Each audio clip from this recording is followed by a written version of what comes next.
Desde la erupción del volcán Cumbre Vieja el pasado 19 de septiembre, todos tenemos la mirada puesta en La Palma, y interesámonos más por estos portentos de la naturaleza.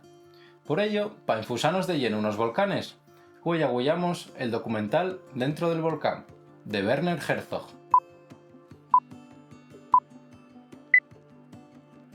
L'aclamado director Werner Herzog visita de ellos volcanes activos alrededor del mundo junto al especialista en volcanes Clive Oppenheimer. Dambos entamen una aventura por todo el mundo esquizando de algunos de los volcanes más conocidos de Indonesia, Etiopía, Islandia y Corea del Norte.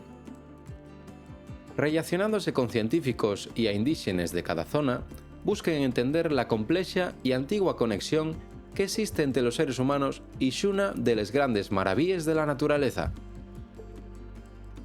Más que un documental de volcanes, involucrámonos nunha búsqueda espiritual del significado de los mesmos, esquizándoles místiques de distintas culturas alrededor de la figura del volcán. Gracias a la narrativa majestuosa de Herzog, que merece ser disfrutada en versión original, y a la convergencia entre ciencia y misticismo, el filme documental alza al volcán y a les lleis de la naturaleza como deidad última y la única capaz de desencadenar el fin de los tiempos. Werner Herzog demuestra, una vegada más, que el documental ye y tiene que ser el equilibrio perfecto entre el arte y la expresión de la realidad.